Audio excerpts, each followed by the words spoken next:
오늘 욥기 20장은 두 번째 변론의 마지막 주자인 소발의 말입니다. 우리가 계속 읽어왔듯이 욥과 욥의 친구들 간의 논쟁은 시간이 지날수록 그 강도가 심해지고 있지만 사실 그 내용이 대동소이합니다. 5절로 7절 말씀, 악인이 이긴다는 자랑도 잠시요 경건하지 못한 자의 즐거움도 잠깐이니라. 그 존귀함이 하늘에 닿고 그 머리가 구름에 미칠지라도 자기의 똥처럼 영원히 망할 것이라. 그를 본 자가 이르기를 그가 어디 있느냐 하리라. 악인은 처음에는 잘 될 것 같지만 나중에 망하게 된다 하는 말씀입니다. 자, 그리고 욥이 당한 이런 상황을 빗대어 욥이 사실은 악인이었기 때문에 지금 이렇게 쫄딱 망해서 고난을 받는 것이다 주장하고 있는 것입니다. 자, 그런데 욥에게는 이 인과응보의 원리가 틀렸다 계속 말씀을 나눴죠. 자, 그러면서 오늘은 우리가 지금까지 욥기를 읽어오면서 가지게 되는 근본적인 질문을 한번 해보겠습니다. 그럼 성경에서 분명히 말씀하고 있는 이 인과응보의 원리가 상대적인가, 맞기도 하고 틀리기도 하단 말인가 하는 질문을 할 수밖에 없습니다. 여러분 그렇습니까? 아니죠. 그럴 수는 없습니다. 하나님이 말씀하시고 정해놓으신 법이 상황에 따라 사람에 따라서 바뀔 수는 없습니다. 성경에서 말씀하는 말씀은 하나님의 말씀입니다. 하나님은 변할 수 없는 분입니다. 절대적인 분이에요. 따라서 하나님 말씀도 변할 수 없고 절대적입니다. 그럼 무엇이 문제입니까? 하나님의 말씀을 우리가 바르게 적용해야 한다는 것입니다. 하나님의 말씀이라고 아무 때나 자기 편한 대로 자기 주장을 펴기 위해서 이용해 먹어서는 안 된다 하는 것입니다. 우리가 잘 아는 광야에서 예수님을 시험하는 마귀가 두 번째 시험을 할 때 보면 마귀는 이르되 네가 만일 하나님의 아들이여든 뛰어내리라 기록되었으되 그가 너를 위하여 그의 사자들을 명하시리니 그들이 손으로 너를 받들어 발이 돌에 부딪히지 않게 하리로다 하였느니라. 자, 이렇게 시험을 합니다. 이 말씀 시편 91편에 나오는 말씀이에요. 그러나 시편 91편은 벼랑에 서서 뛰어내릴 준비를 하고 있는 사람에게 하신 말씀이 아닙니다. 아무 때나 이 말씀 인용한다고 해서 천사가 와서 우리의 발을 받들어 준다는 그런 말씀이 아닙니다. 그래서 우리는 늘 말씀 앞에 진실해야 합니다. 말씀을 자기의 유익을 위해서 특히 다른 사람을 시험하고 정죄하기 위해서 사용하는 것은 마귀나 하는 짓입니다. 인과응보의 원리도 이와 마찬가지입니다. 이 원리는 사람을 살리는 데 적용해야지 사람을 심판하고 정죄하는 데 사용하는 것에 주의해야 한다는 것입니다.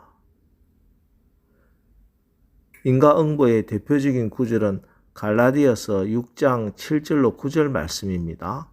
스스로 속이지 말라. 하나님은 업신여김을 받지 아니하시나니 사람이 무엇으로 심든지 그대로 거두리라. 자기의 육체를 위하여 심는 자는 육체로부터 썩어질 것을 거두고 성령을 위하여 심는 자는 성령으로부터 영생을 거두리라. 자, 여기서 보면 하나님은 반드시 사람이 무엇을 심든지 그대로 거두게 하신다 말씀하고 있습니다. 자기 육체를 위하여 심는 자는 썩어질 것으로 성령을 위하여 심는 자는 성령으로부터 영생을 거둔다 분명히 말씀하고 있습니다. 그런데 그 다음 이어지는 갈라디아서 6장 9절과 10절 말씀입니다. 우리가 선을 행하되 낙심하지 말지니 포기하지 아니하면 때가 이름에 거두리라. 그러므로 우리는 기회 있는 대로 모든 이에게 착한 일을 하되 더욱 믿음의 가정들에게 할지니라. 자, 여기 보면 이 인과응보의 원리를 어떻게 적용하고 있습니까?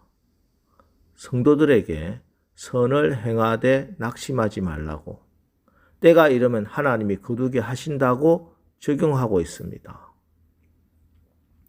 지금 갈라디아 교회의 성도들은 여러 가지로 힘든 상황에 처해 있었습니다.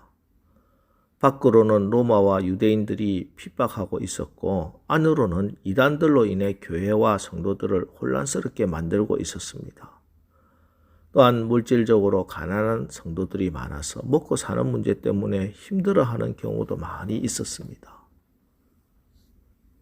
이러한 어려움 중에 많은 성도들이 하나님을 믿고 예수님을 믿고 열심히 신앙생활하고 열심히 선한 일 하는데 열매가 없는 것 같다며 낙심하고 신앙을 떠나버리는 사람들이 발생하게 됩니다.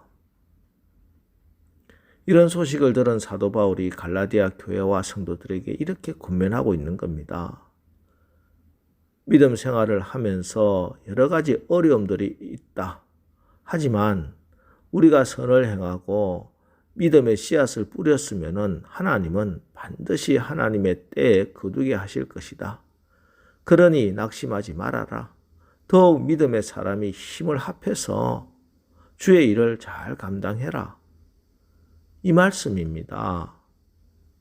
이것이 바로 인과응보의 원리가 바르게 적용된 성경적 모범의 예입니다. 보세요. 똑같은 인과응보의 진리의 말씀으로 갈라디아 성도들이 이 하나님이 반드시 심은 대로 거두게 하신다는 이 말씀으로 얼마나 용기를 얻게 될 것이고 포기하지 않고 다시 힘을 얻었겠습니까? 이처럼 바울은 인과응보의 원리의 말씀으로 많은 넘어질 뻔한 성도들을 굳건하게 세우고 있습니다. 그런데 욥기에서 욥의 친구들은 어떻습니까?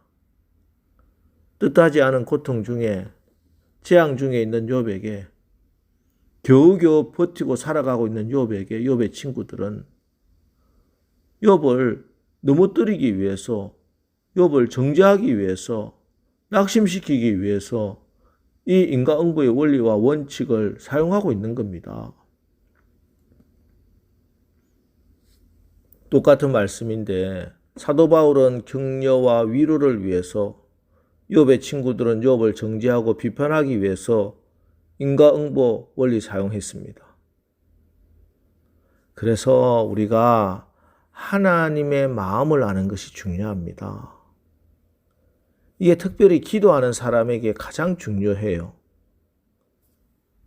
저와 여러분은 새벽에 나와 기도하는 사람들입니다. 이 자리가 단순히 나의 닥친 문제만 기도하는 자리가 아니라 또 나라와 민족을 위해서 교회와 목사님과 내 가족 식구들, 교우들, 이웃을 위한 중보 기도 자리이기도 합니다.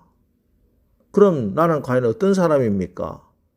사도 바울의 자리에 있습니까? 아니면 욥의 친구들의 자리에 있습니까? 한 영혼을 사랑하는 마음이 있어야 합니다. 우리가 삶의 현장에서 고통을 받는 이웃들 볼 때가 있지요. 이때 우리의 본능은 그들의 상황을 이해하려고 하기보다는 너무나 쉽게 판단하고 정죄하려는 자리에 서도록 유혹합니다. 저도 마찬가지예요. 이때 우리는 하나님, 저에게 영혼을 사랑하는 마음을 부어 주옵소서 하고 기도해야 합니다. 영혼을 사랑하는 마음, 그 심령이 없으면 온전한 중보기도 사역자가 되지 못합니다.